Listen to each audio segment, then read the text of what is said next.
10월 1일 경제기관 보고서 있는 시간입니다. 먼저 국제금융센터 뉴스입니다. 1. 19년 10월 국제원자재 시장 동향 및 주요 이슈. 국제유가, 불안한 암정세가 이어질 전망. 국제원자재 가격지수, 9월 중 농산물, 부문 상승, 에너지 및 비철금속 강보합. 전망, 유가는 불안한 암정세를 이어갈 전망. 곡물가는 신곡 출하로 현 수준에서 크게 벗어나지 않을 전망. 비철금속가는 미중 무역 협상 진전 시 단기 반등 가능성. 유가.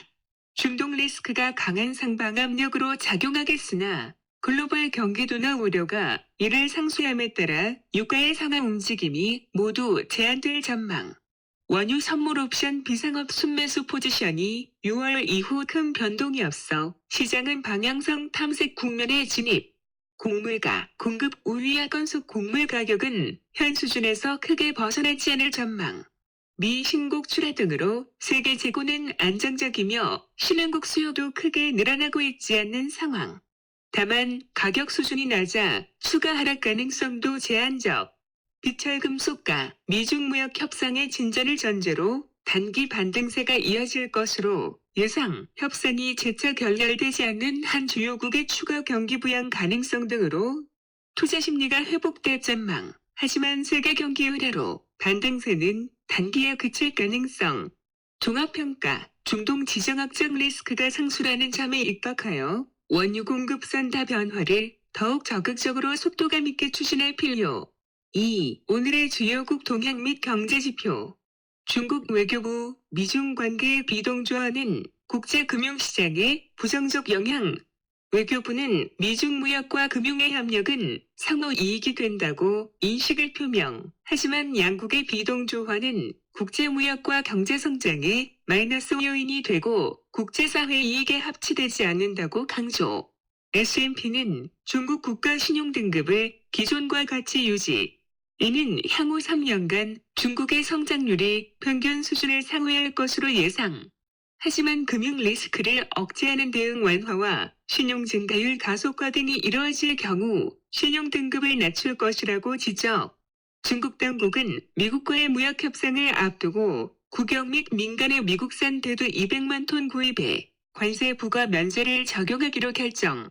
시장에서는 중국 기업이 30일 최대 60만 톤의 미국산 대두를 구입했다고 제시. 미국 나바로 백악관 무역 제조업 정책국장 중국 증권투자 제한 보도는 오보. 아울러 재무부가 설명한 중국 기업의 미국 주식시장 상장 폐지 계획 없음이 정확하다고 주장. 중국 정부 건국절을 앞두고 군대 증강으로 홍콩 시위 격화에 대비 홍콩 주둔 부대를 2배 이상 증강하면서 범죄인 인도 법안 관련 시위 확산 차단 준비를 모색. 홍콩 행정부는 형 경찰 인력으로 법과 질서 유지가 가능하다고 주장하면서 군 부대 이동 등에 대해 언급하피. 미국 뉴욕연은 총재, 단기 금융시장 안정을 위해 은행 준비금 확대 필요. 윌리엄스 총재는 금융 시스템 내 대규모 준비금이 존재하지만 유동성이 효과적으로 활용되지 않고 있다고 언급. 협소한 범위에서 금리 수준을 유지하고자 할 경우에 준비금 확대가 필요하다고 강조. SCB 드라기 총재, 추가 통화 정책 완화 여지가 있으나 재정 지출 효과를 기대. 물가 상승률을 확대하기 위해 SCB는 추가 조치가 가능하지만 이를 재정 정책을 통해 뒷받침할 수 있도록 유로존 회원국의 촉구. 만약 재정 지출이 부족할 경우 현 상황이 지속될 가능성이 높다고 지적.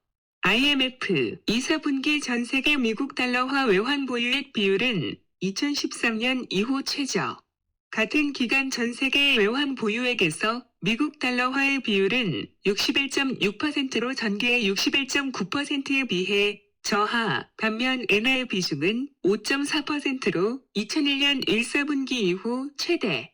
이는 암전자산으로서 엔화의 선호도 증가 등에 기인. 3. 일본 소비세율 인상의 영향. 소비세 인상 시행. 일본 정부는 경기 부진을 이유로 2차례 연기하였던 소비세율을 10월 1일부터 추가 인상. 우리나라의 부가가치세에 해당하는 소비세 세율을 8%에서 10%로 인상. 소비세 인상의 효과, 소비세 인상과 함께 보완 조치를 병행하여 가계 부담은 과거 소비세 인상 시에 4분의 1 수준으로 경감.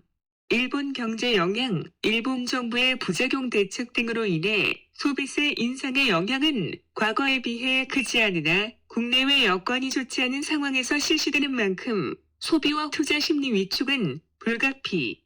일본 정부는 소비세 인상의 영향을 제한하기 위해 가계 부담 완화 조치 외에도 공공투자를 포함한 경기 대책을 마련.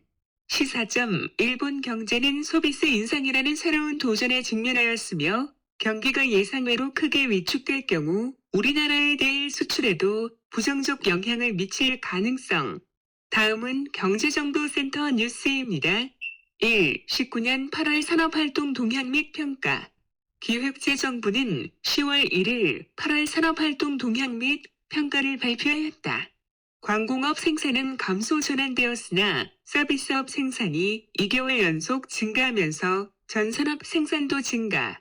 광공업 생산은 7월 큰 폭 증가에 따른 조정 과정에서 자동차, 고무, 플라스틱 등 영향으로 전월 대비 감소. 반도체 생산은 신규 스마트폰 판매 호조 등 영향으로 증가세. 서비스업 생산은 도소매, 금융, 보험 등 중심으로 증가. 소매 판매는 승용차, 통신기기, 컴퓨터 등 판매 증가 영향으로 큰 폭 증가. 설비 투자의 경우 기계류 및 운송장비 투자가 모두 늘어 전월 대비 증가. 건설 투자는 건물 건축 부문의 기조적인 조정 양상이 이어졌으나 토목 투자 증가로 증가 전환. 오늘도 행복하시고 구독과 알람하시면 감사히 받겠습니다. 사랑합니다.